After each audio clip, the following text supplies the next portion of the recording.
bookmaster.pk میں خوش آمدید۔ پاکستان کا سب سے بڑا آن لائن بک اور اسٹیشنری مارکیٹ پلیس۔ سن 1909 میں جب علامہ اقبال نے اپنی شہرہ آفاق نظم شکوہ لکھی تو بر صغیر کے ادبی اور مذہبی حلقوں میں ایک طوفان برپا ہو گیا۔ ایک ایسی نظم جس میں ایک مسلمان اپنے رب سے گلہ کر رہا تھا، ایک ایسا لہجہ جو پہلے کبھی نہیں سنا گیا تھا۔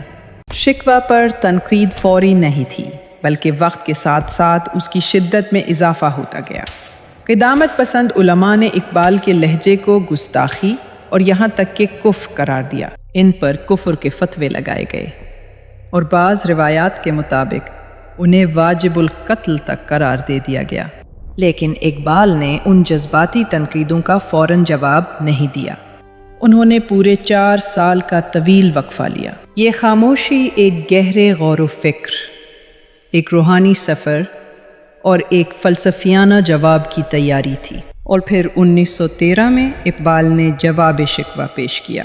یہ صرف ایک رد عمل نہیں تھا، بلکہ ایک طاقتور اصلاحی پیغام تھا۔ جواب شکوہ میں اقبال نے مسلمانوں کو ان کی اپنی خامیوں اور دین سے دوری کی طرف متوجہ کیا۔ انہوں نے بتایا کہ مسلمانوں کے زوال کی وجہ خدا کی بے رخی نہیں، بلکہ ان کے اپنے اعمال ہیں۔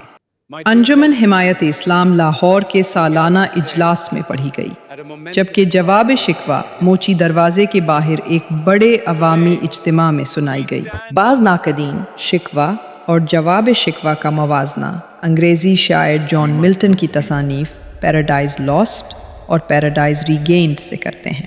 4 سال کی اس تاخیر نے جواب شکوہ کو ایک لازوال شاہکار بنا دیا، جو آج بھی مسلمانوں کو اپنے حال پر غور کرنے اور اپنے مستقبل کو سنوارنے کی دعوت دیتا ہے۔